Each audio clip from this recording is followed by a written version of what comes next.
Padaya Krishna Preshtaya Bhutale Srimate Bhakti Vedanta Swami Namine Namaste Saraswati Deve Gauravani Pracharine Nirvishesha Shunyavadi Paschatyavishatarine Jai Shri Krishna Chaitanya Prabhu Nityananda Shri Krishna Chaitanya Prabhu Nityananda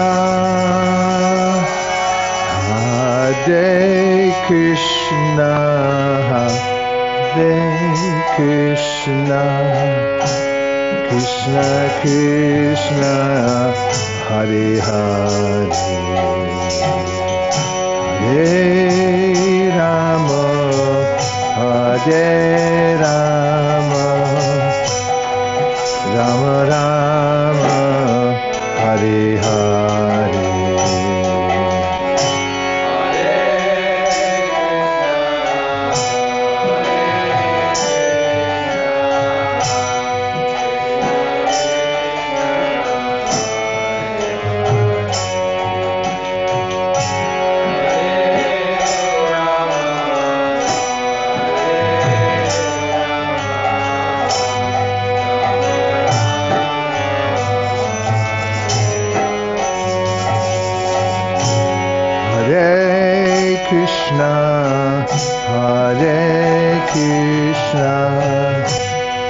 Krishna Krishna Hare Hare Hare Rama Hare Rama Rama Rama Hare Hare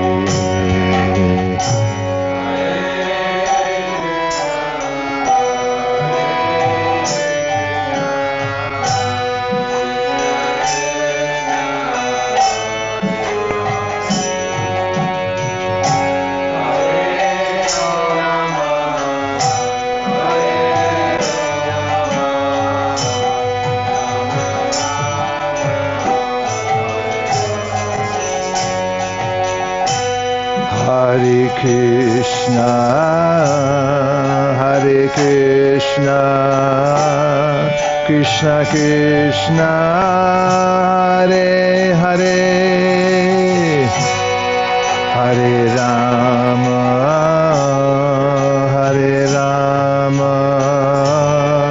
Rama Rama, Hare Hare.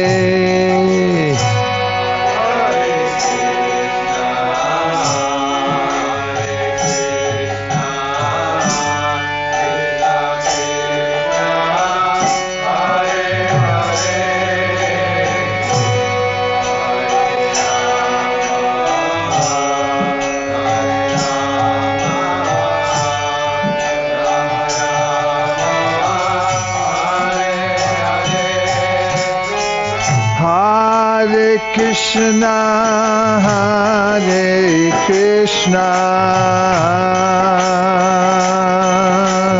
Krishna Krishna, Hare Hare, Hare Rama, Hare Rama, Rama Rama, Hare Hare.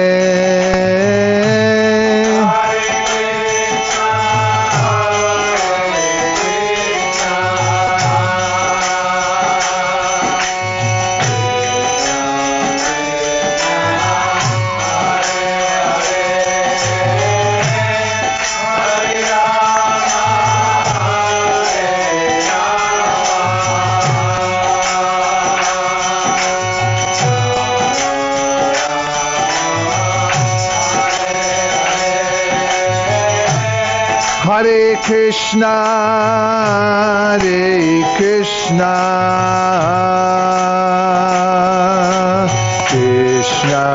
Krishna, Hare Hare, Hare Rama, Rama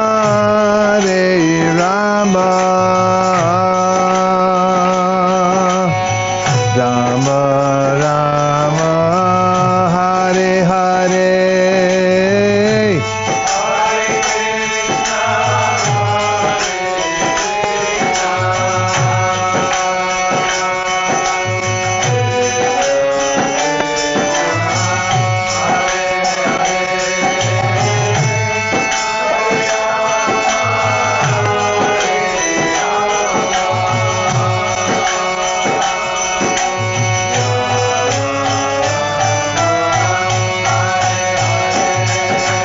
Hare Krishna, Krishna Krishna, Hare Hare, Hare Rama, Rama Rama, Hare Hare.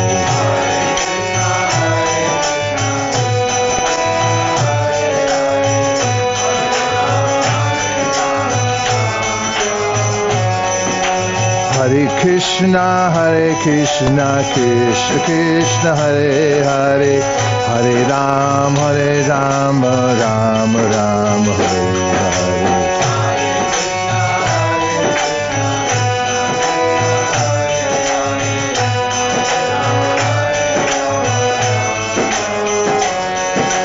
Hare Krishna, Krishna Krishna, Hare Hare, Hare Rama, Rama Rama, Hare Hare.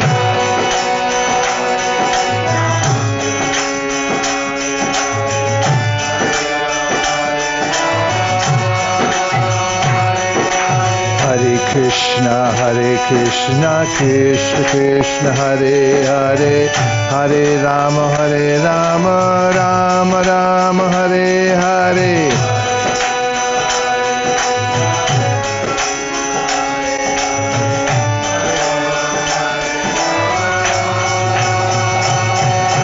Hare Krishna, Krishna Krishna, Hare Hare, Hare Rama, Rama Rama, Hare Hare.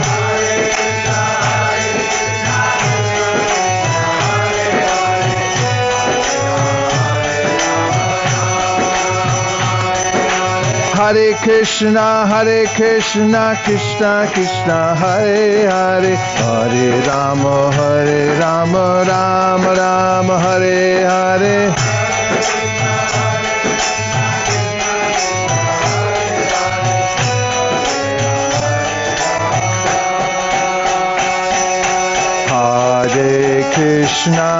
Hare Krishna, Krishna Krishna, Hare Hare, Hare Rama,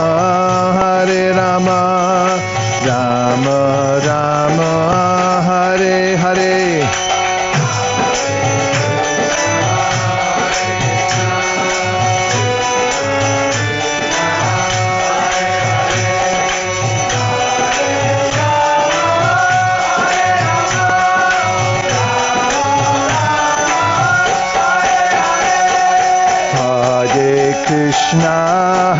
Krishna, Krishna Krishna, Hare Hare, Hare Rama, Rama Rama, Hare Hare.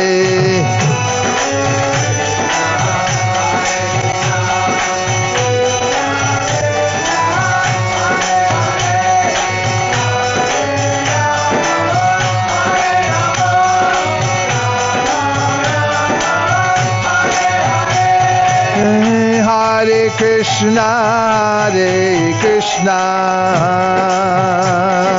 Krishna Krishna, Hare Hare, Hare Rama,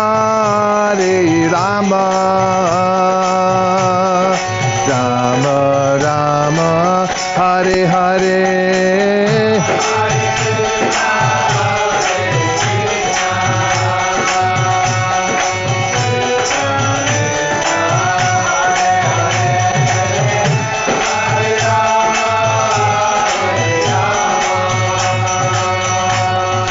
Rama Rama Hare Hare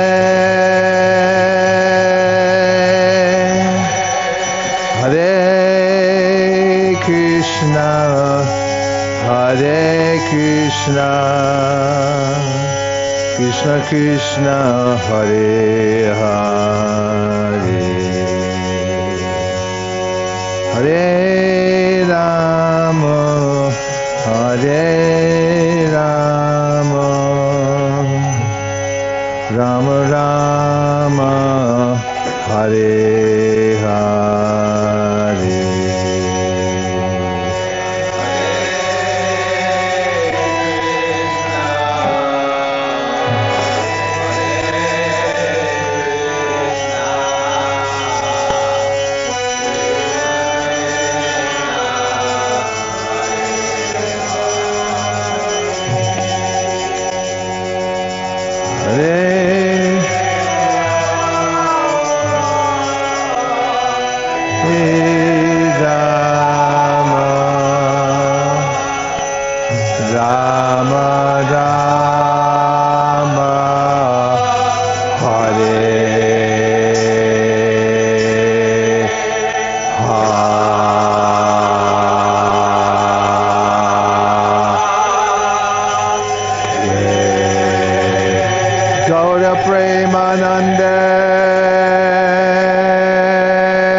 Jai Jai Shri Chaitanya Jai Nityananda Jai Advaita Chandra Jaya Gaura Bhakta Vrinda. We're reading from the Sri Chaitanya Charitamrita, Madhya Lila, chapter 12. We're taking up at text number 213. The chin of the Lord, tinged with buff color, conquered the beauty of the banduli flower.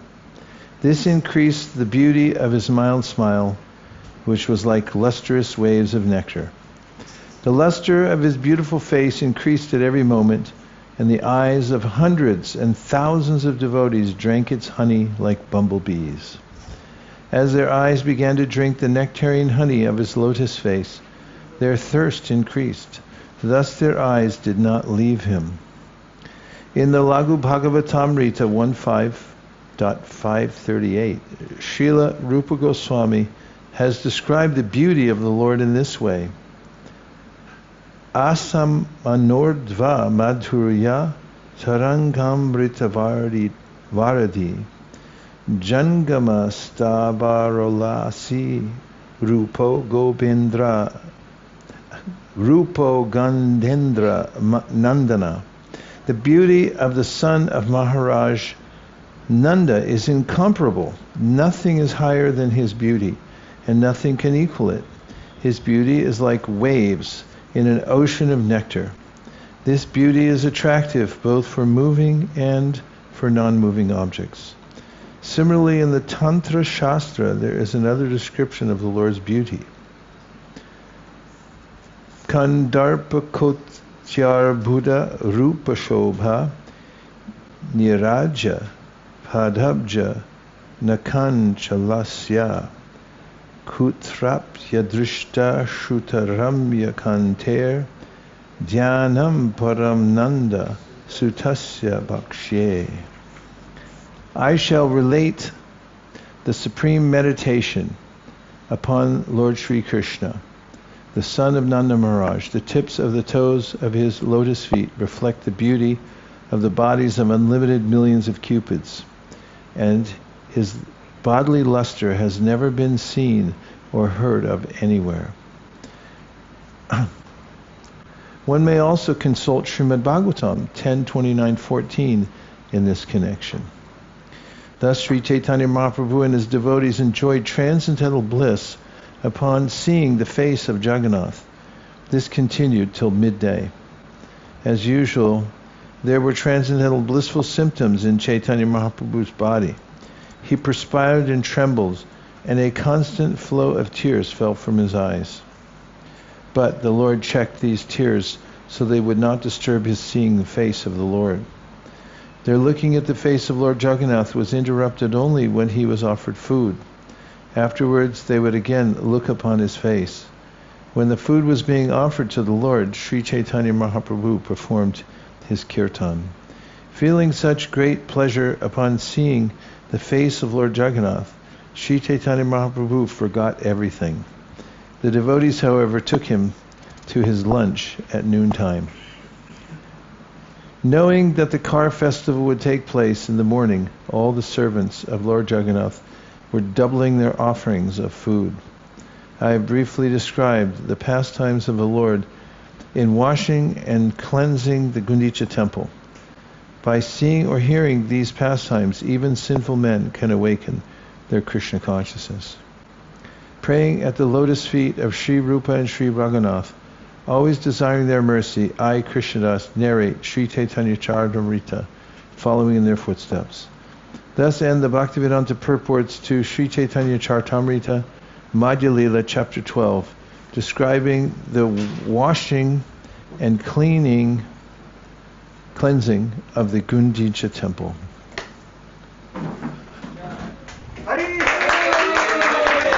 Bravo! Bravissimo! Bhalo, bhalo! Sadhu, sadhu! Hari, hari!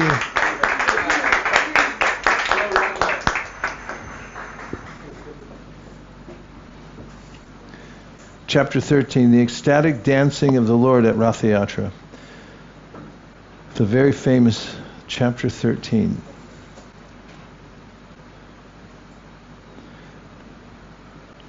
With its parallel in the Srimad Bhagavatam at chapter 82, 10th canto.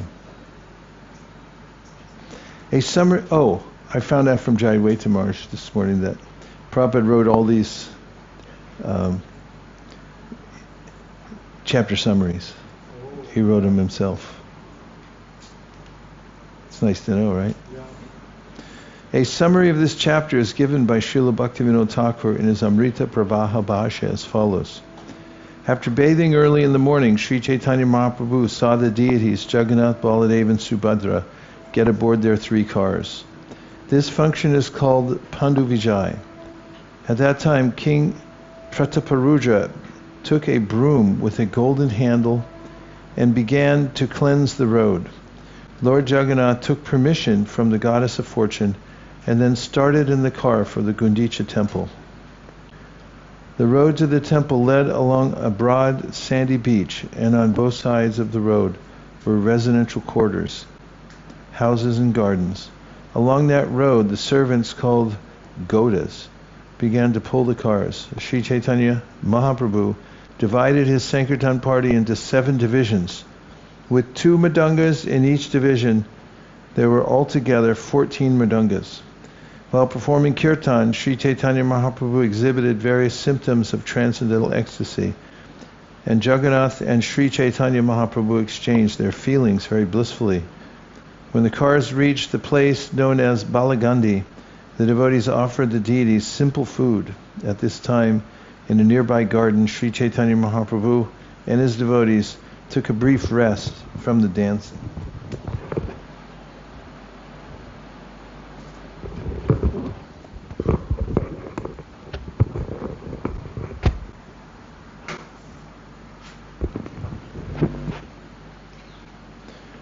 May the Supreme Personality of Godhead, Sri Krishna Chaitanya, who danced in front of the car of Sri Jagannath, be all glorified. By seeing his dancing, not only was the whole universe held in wonder, but Lord Jagannath himself became very much astonished.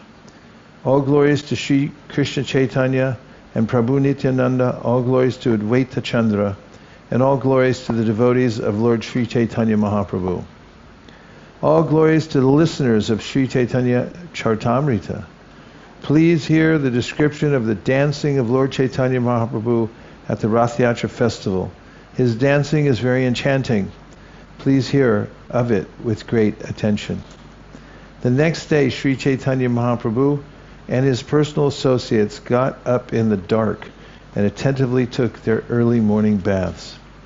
Sri Chaitanya Mahaprabhu and his personal associates then went to see the ceremony of Pandu Vijay. During this ceremony, Lord Jagannath leaves his throne and gets up onto the car.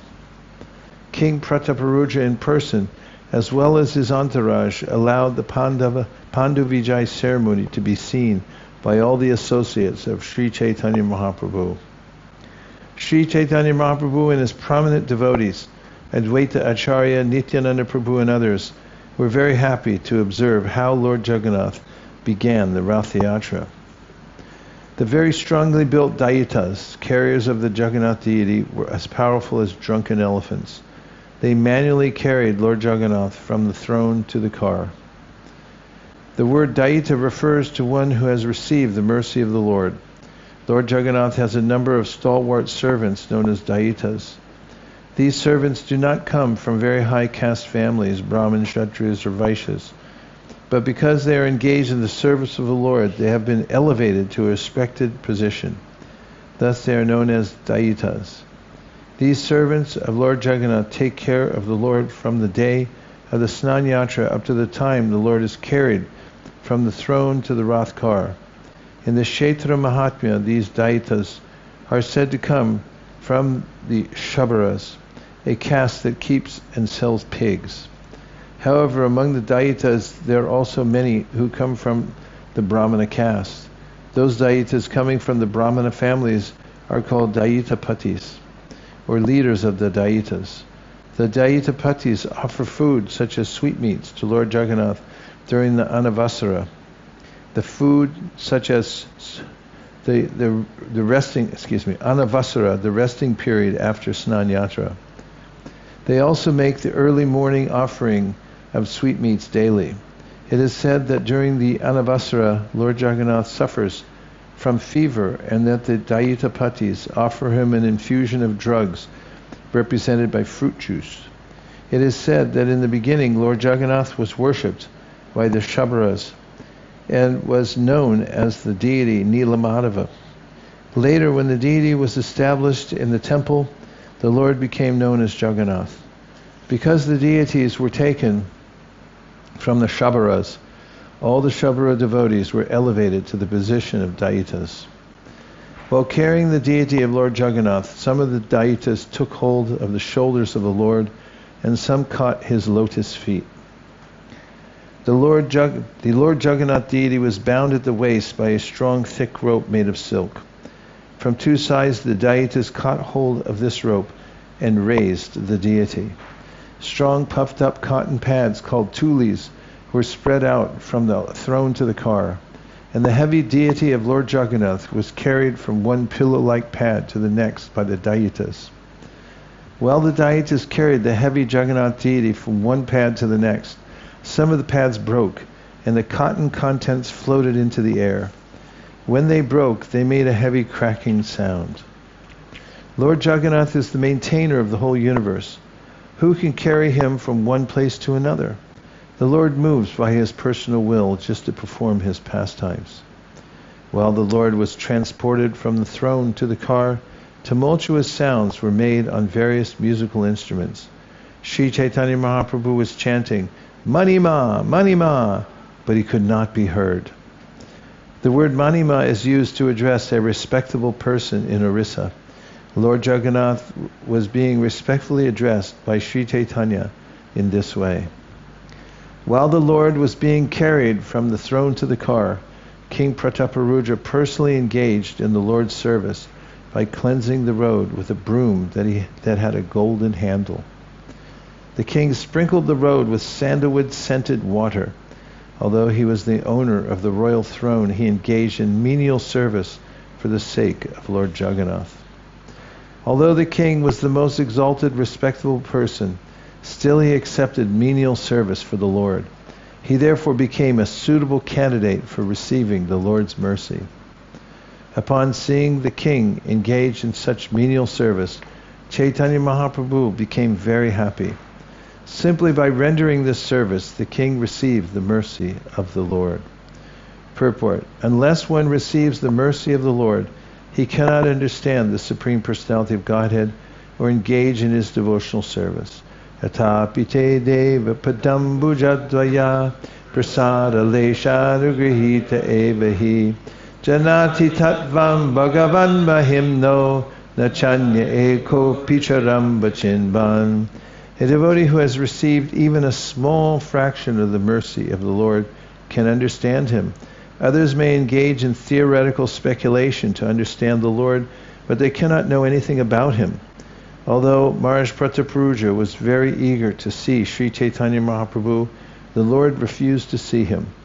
But when Sri Chaitanya Mahaprabhu saw the king engaged in menial service for Lord Jagannath, he became very happy. Thus the king became eligible to receive Sri Chaitanya Mahaprabhu's mercy. If a devotee accepts Lord Sri Chaitanya Mahaprabhu as the universal guru and Lord Jagannath as the Supreme Personality of Godhead Krishna, he is benefited by the combined mercy of Krishna and Guru. That is stated in Sri Chaitanya Charitamrita. That is stated by Sri Chaitanya Mahaprabhu in his instructions to Rupa Goswami. Brahmanda Brahmate Kon Bhagyavan Jeev Guru Krishna Prasadi Pai Bhakti Lata Bij. The seed of devotional service fructifies and becomes a transcendental creeper. Finally, it reaches the lotus feet of the Lord in the spiritual sky. This seed is obtained by the mercy of the Lord and the Guru. By the Lord's mercy, one gets the association of a bona fide Guru. And by the mercy of the Guru, one gets a chance to render devotional service. Devotional service, the science of Bhakti Yoga, carries one from this material world to the spiritual world. Everyone was astonished to see the decorations on the Rath car. The car appeared to be newly made of gold, and it was as high as Mount Sumeru. In the year 1973, there was a gorgeous Rath Yatra festival in London, England, and the car was brought to Trafalgar Square. The London daily newspaper, The Guardian, published a front-page photo caption, ISKCON Rath Yatra is rival to the Nelson Column in Trafalgar Square. The Nelson Column is a very impressive statue of Lord Nelson and can be seen from a good distance, just as the residents of Puri compared the Rath Yatra car to Mount Sumeru. The residents of London considered the car festival, the car rival to Nelson Monument. And what's his name? The Swami who does the he told in the class in New York last year, Rath Yatra, the story about how he joined. He was just a bhakta, and no one really cared for him until they found out he got an inheritance from his grandmother. And then they made him the chairman of the Rath Yatra committee. And he spent the entire inheritance. It was like $65,000, which was a lot of money back then.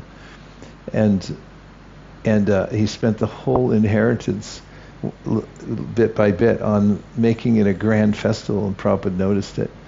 And he was just talking about how people come up to him, later and said, if you had invested that, how wealthy you'd be right now.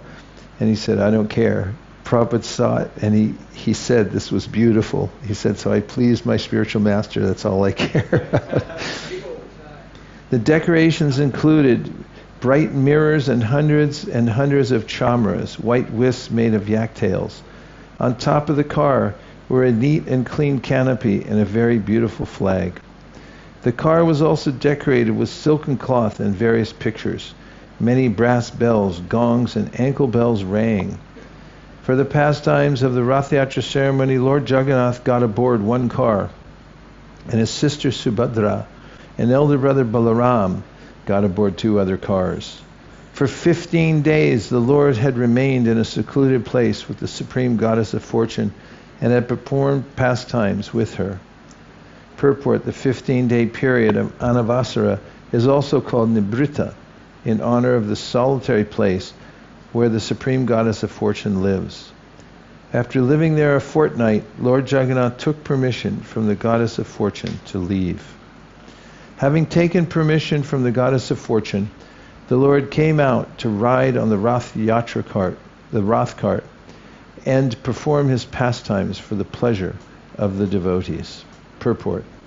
In this connection, Srila Bhaktisiddhanta Saraswati Thakur comments that as an ideal husband, Lord Jagannath remained 15 days in a secluded place with his wife, the Supreme Goddess of Fortune. Nonetheless, the Lord wanted to come out of seclusion to give happiness to his devotees.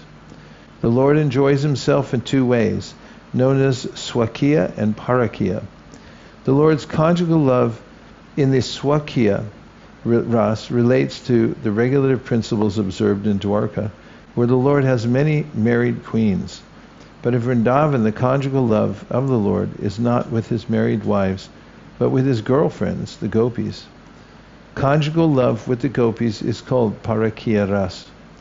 Lord Jagannath leaves the secluded place where he enjoys the company of the Supreme Goddess of Fortune in Swakiya ras, and he goes to Vrindavan where he enjoys the Parakiya ras.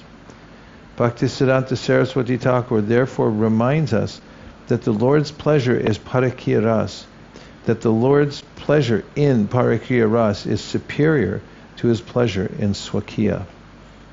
In the material world, Parakiya ras, or loving affairs with unmarried girlfriends, is the most degraded relationship.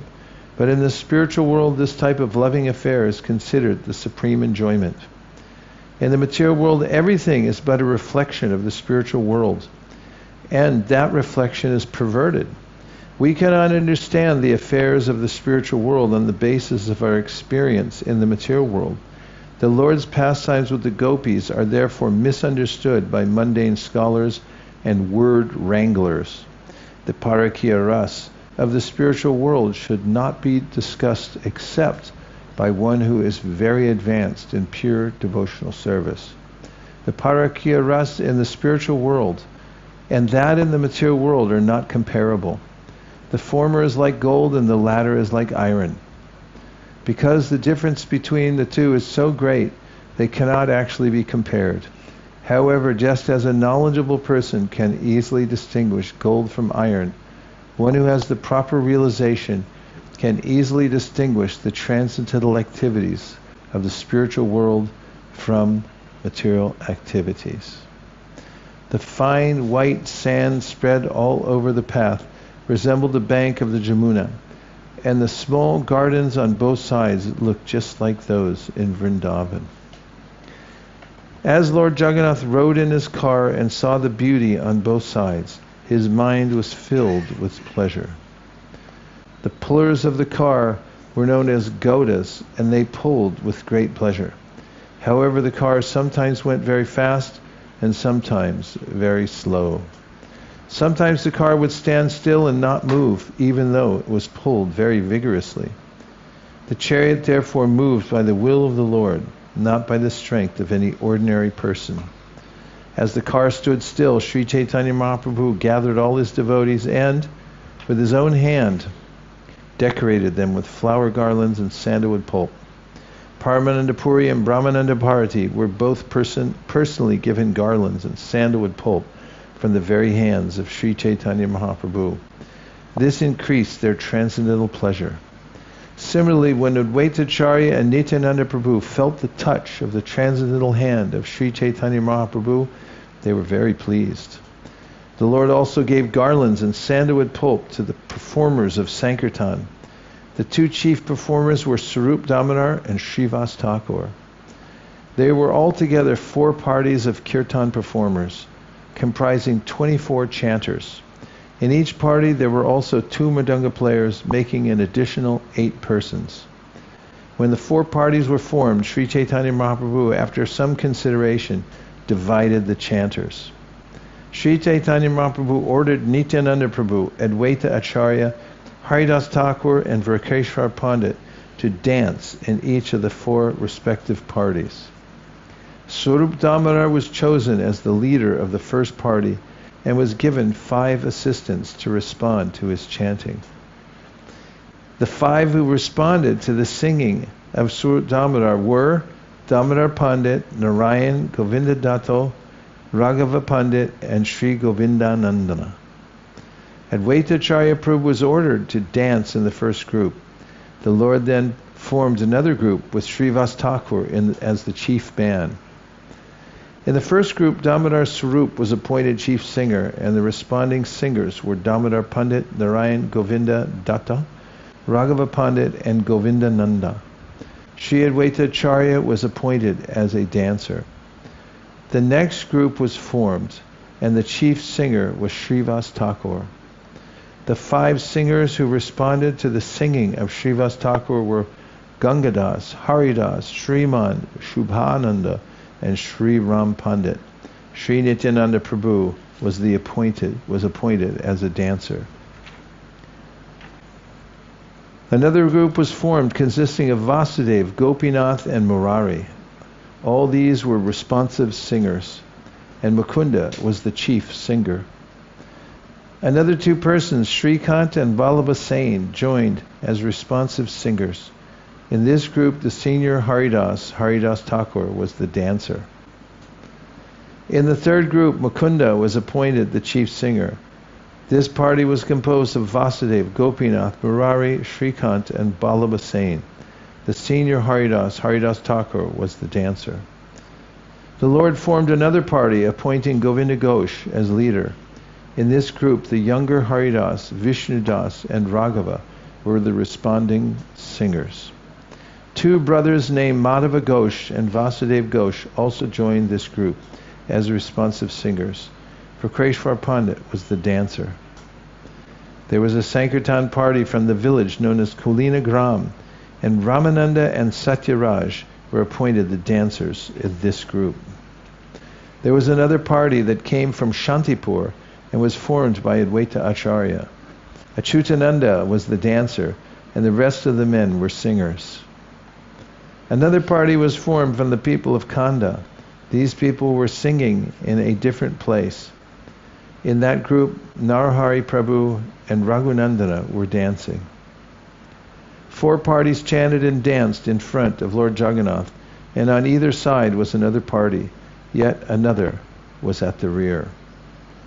There were altogether 7 parties of Sankirtan, and in each party 2 men were beating drums. Thus 14 drums were being played at once. The sound was tumultuous, and all the devotees became mad. All the Vaishnavas came together like an assembly of clouds. As the devotees chanted the holy name in great ecstasy, tears fell from their eyes like rain. When the Sankirtan resounded, it filled the 3 worlds. Indeed, no one could hear any sounds or musical instruments other than the Sankirtan. Lord Chaitanya Mahaprabhu wandered through all 7 groups, chanting the holy names, Hare, Hare! Raising his arms, he shouted, all glories to Lord Jagannath. Lord Chaitanya Mahaprabhu then exhibited another mystic power by performing pastimes simultaneously in all 7 groups. Everyone said, Lord Chaitanya Mahaprabhu is present in my group. Indeed, he does not go anywhere else. He is bestowing his mercy upon us. Actually, no one could see the inconceivable potency of the Lord. Only the most confidential devotees, those in pure unalloyed devotional service, could understand. Lord Jagannath was very much pleased by the Sankirtan, and he brought his car to a standstill just to see the performance. King Prataparuja was also astonished to see the Sankirtan. He became inactive and was converted to ecstatic love of Krishna.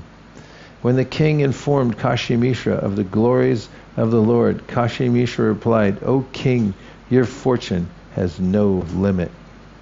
The king and Sarvabhauma Bhattacharya were both aware of the Lord's activities, but no one else could see the tricks of Lord Chaitanya Mahaprabhu. Only a person who has received the mercy of the Lord can understand. Without the Lord's mercy, even the demigods headed by Lord Brahma cannot understand.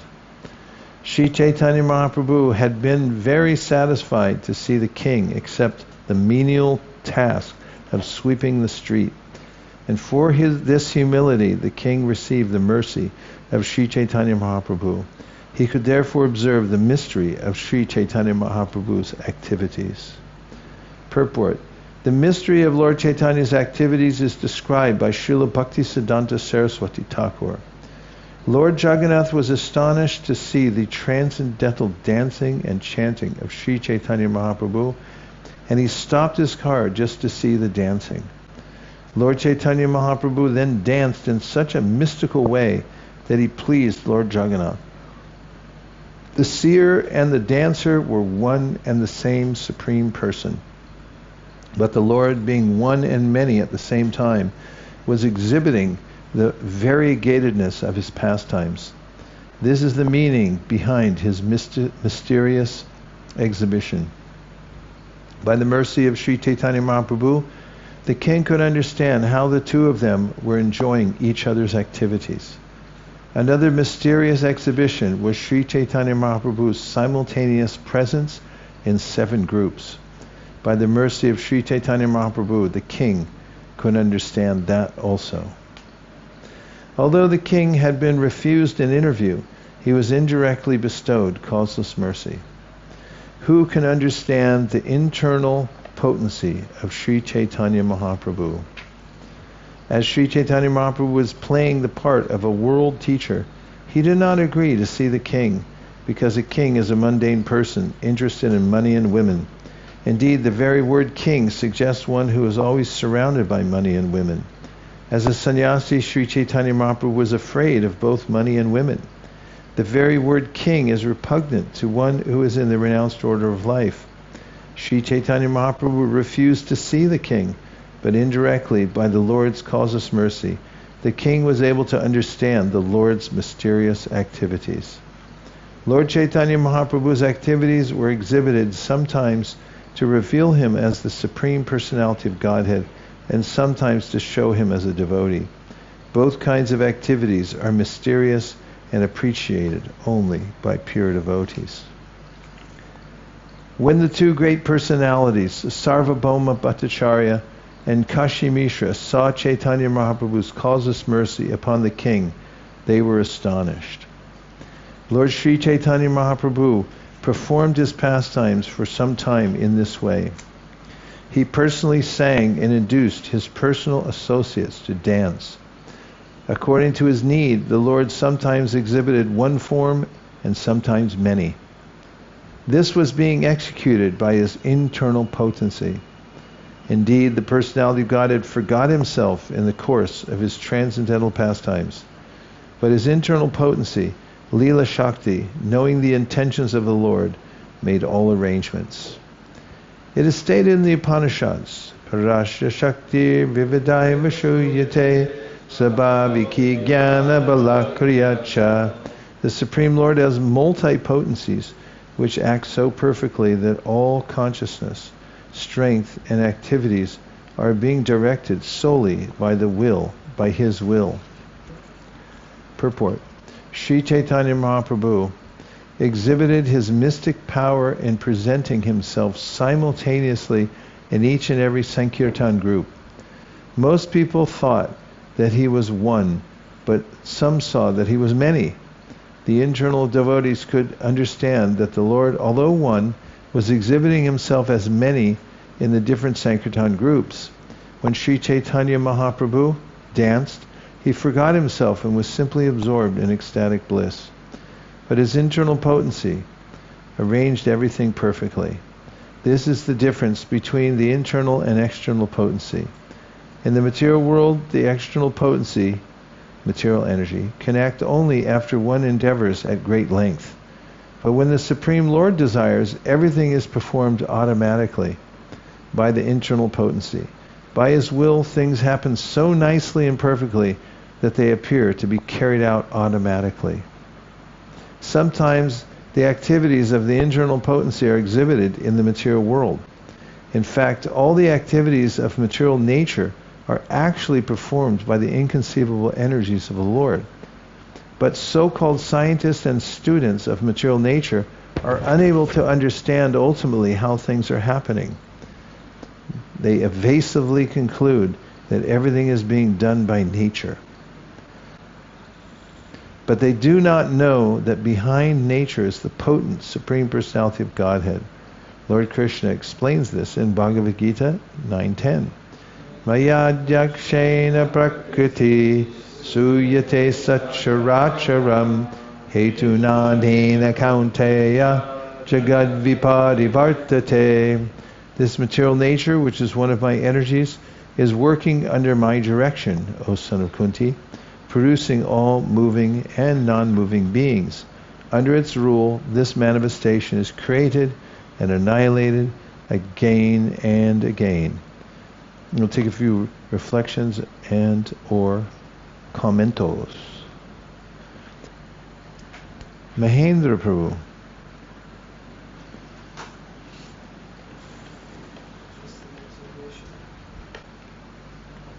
Hare Krishna.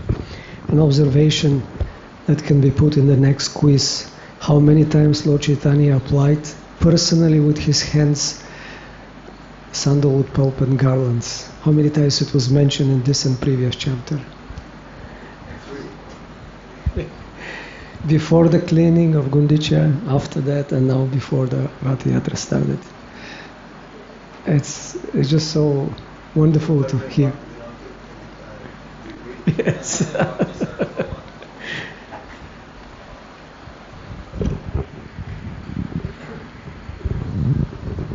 Just on what Mahendra Prabhu was saying, I was listening to a class while driving a couple of months ago by Gauranga Prabhu, and he was explaining that many years ago, when Radhanath Maharaj's yatras were much smaller, more like 800 devotees rather than 12,000, he personally arranged that each devotee that arrived would be received with sandalwood paste and garlands as they were arriving specifically at the Jagannath Puri Yatra.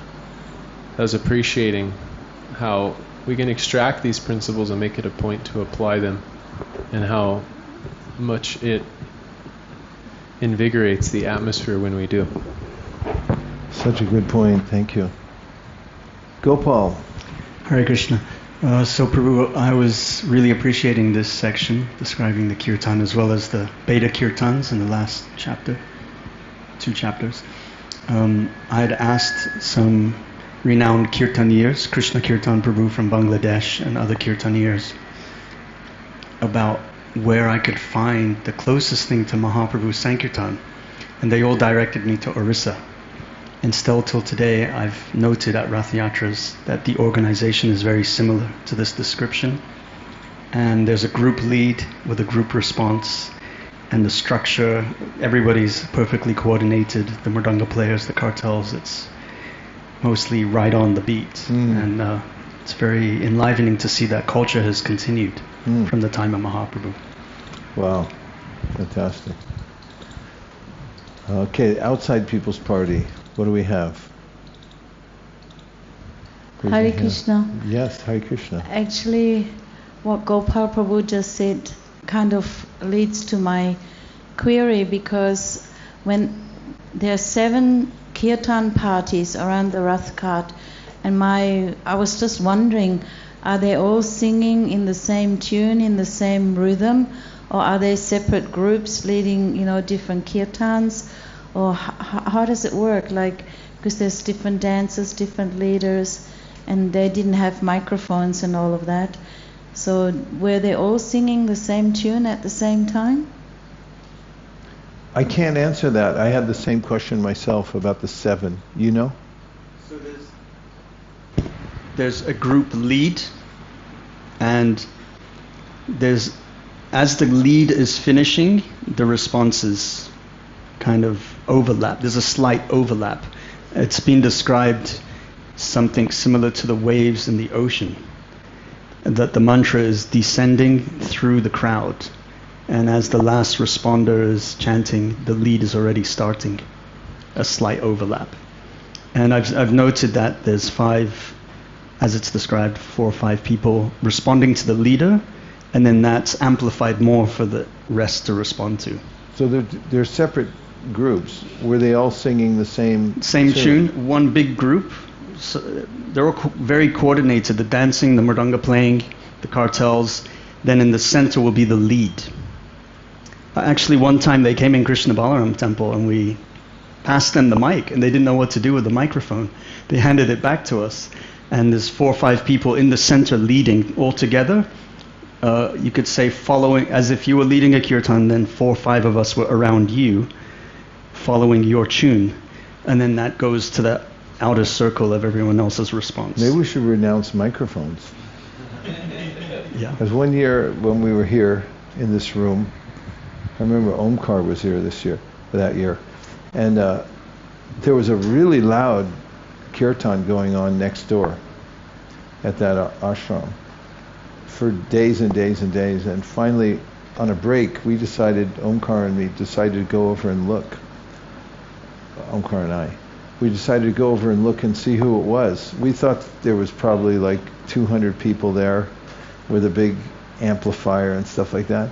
And there was all these guys dressed up with a special costume, and none of them had a microphone. And they sang really high, but it was so loud you couldn't tell that it wasn't amplified. Did you have a point about that? Yes, this question was actually asked to Srila Prabhupada by Mukunda Maharaj. Wow. In Miracle of 2nd Avenue. Can I read it? Yeah.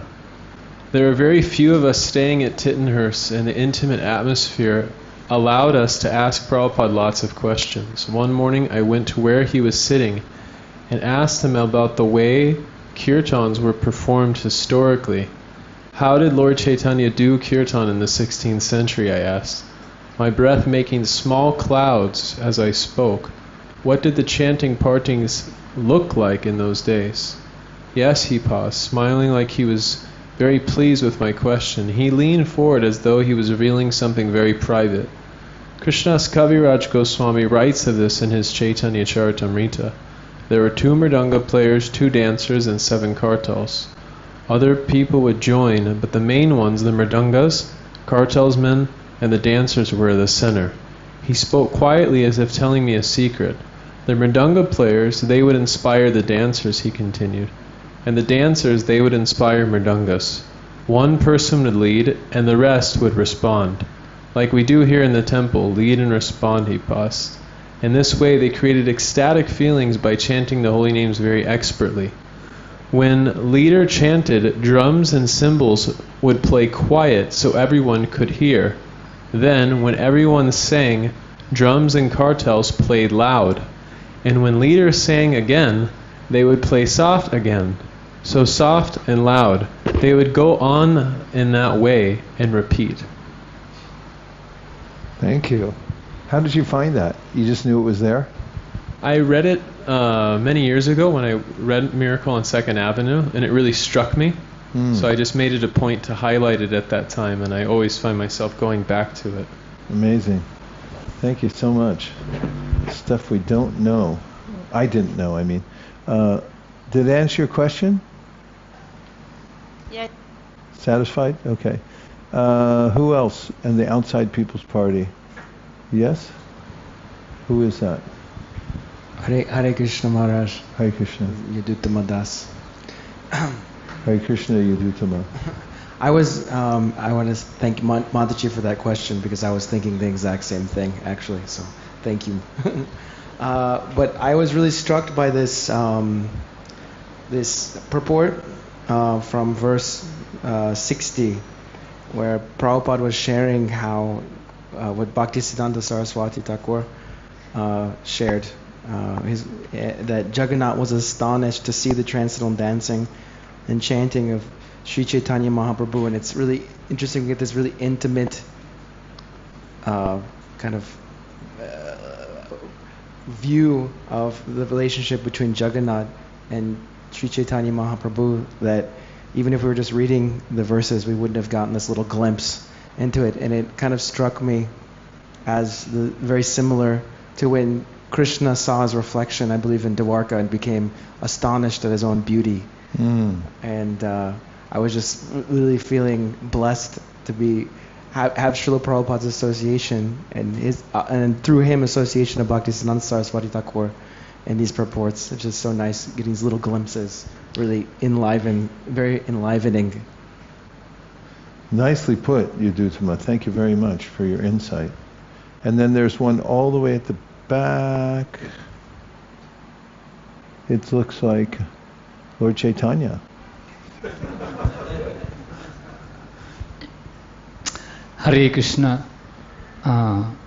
Patridas, your servant. Oh, no wonder you look like Lord Chaitanya. Actually, I was just contemplating Mahavishnu Swami Maharaj, who donated that inheritance for Ratha Yatra completely. And he said, I don't care, it's to please Srila Prabhupada, that's my business. And then some time ago we were sitting together with him, and he told me, you know what, if I'll leave this world and I'll see Prabhupada, what am I going to tell him? I have done nothing for him. So I want to go somewhere where nobody did any Sankirtan. And I will go to Africa. And he went to Uganda. And he said, I want to preach somewhere nobody preached yet. And still he has that mood. He's already 84 and still dancing in Sankirtan for 6 hours every day. I was thinking that was fair investment. And Srila Prabhupada blessed him with that energy to dance till date. But and he has big Jagannath on his head. Very difficult to recognize. Vaishnavira kriya mudra vijnana bujai. But actually he is definitely always giving everything. Hare, Hare. Okay, there's Nitya Tarangani, and was the one all the way in the back? Yeah, we have two at the back, Nagar Chandra Prabhu and one. Hare Krishna Guru Maharaj. It is mentioned there that if a devotee accepts Lord Sri Chaitanya Mahaprabhu as universal Guru and Lord Jagannath as Supreme Personality of Godhead, he is benefited by combined mercy of Krishna and Guru. So we usually don't think about Chaitanya Mahaprabhu so much as universal Guru. We think about him more as Supreme Personality of Godhead. So how do we... Well, Lord Chaitanya is the Supreme Personality of Godhead, no doubt, but he specifically came as a devotee and an acharya just to show us exactly how to do it. So he's the perfect example of that we can follow to see what does a Vaishnava acharya guru look like, and that's Lord Chaitanya. So he's the Lord playing the part of a devotee. Hare Krishna, Guru Maharaj. This is and that one sentence I love actually. And we had some programs down in Laguna Beach, and we made a little bhajan book to take down there for the program. That was the headliner that we took out of the Madhya Lila. One who accepts Lord Chaitanya as the universal Guru and Lord Chaitanya as the Supreme Person. Then you have Guru and Krishna. Please go ahead. Sorry. Hare Krishna, Guru Maharaj. I'm wondering, similarly, you brought this up the other day about how along a lot of the traditional Mridanga tals have been not so much held to the present day. I'm wondering in the same way how Lord Chaitanya appointed these dancers and how maybe they had choreography. That's for you to find out. You're the PhD in dance. Do a little research, see if you can find out. That's a new service project for you. Yes, Maharaj. Hare Krishna. Hare Krishna. Okay, is there one more? There's a couple more. Hare Krishna. This is Kameshri. I had one reflection. Is that Kameshri? Yes. Okay. I had one reflection about when Lord Chaitanya was going around the several groups of kirtan simultaneously. It reminded me in the Krishna book also when Krishna had the Rasa dance with the gopis. There were so many, I guess, group of gopis dancing, and they each thought Krishna was with them only, and they thought Krishna was with them alone, like no one else had him, but actually he was sharing his potency amongst them equally. Nice parallel, Kameshri. Well done. Bhalo. Okay, who's next? Hare Krishna. I just had a question. I just had a question relating to the previous chapter, this point was made about association when Nitai and Advaita were arguing. And it reminded me, recently I heard a devotee who was diagnosed with cancer and told by their Guru Maharaj to chant more rounds. And when they told other devotees, some devotees scoffed and thought it was not a good idea. So it made me wonder if you could comment on the topic of association. What does association really mean, even in devotee circles? Now let me get this straight. Somebody who had cancer? A devotee I knew. I know. A devotee you knew had cancer, and then what? They were told by their Guru Maharaj to increase to 64 rounds. To chant 64 rounds, okay. And when telling other devotees, other devotees Who didn't have told such a other devotees? This devotee, not me. The one who was given the instruction Yes. to chant 64 rounds, and he went around and he told a few people that my Guru Maharaj told me I'd chant 64. He told a few friends, and then what happened? And they scoffed, or they scoffed. This is their words, not mine. Okay. Scoffed and felt it wasn't a good idea and kind of brushed it away, and weren't so encouraging of the idea of increasing sadhana, and that didn't seem right to me. So I was asking about association. What does association really mean, even amongst devotees? Mm-hmm. Well, we look for like-minded. That's one of the recommendations by Lord Chaitanya. When he talks about association, he says, try to find people who are like-minded. And try to find people who are like-minded and more advanced than yourself. That's ideal. So people do have different ideas. There are different standards and so forth. And so, as Prabhupada mentions in the Nectar of Devotion, sometimes one guru will give a detail that's slightly different from another guru, although the principles are all maintained, the details may be different. So somebody who's mature-ish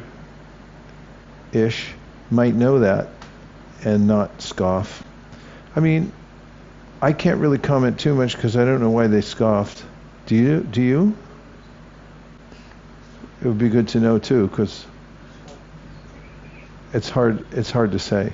But in any case, real association means people who share a similar enthusiasm for advancing in devotional service. Ideal enthusiasm, ideal association means those who are not optimistic about the material world, but they are optimistic about the spiritual world.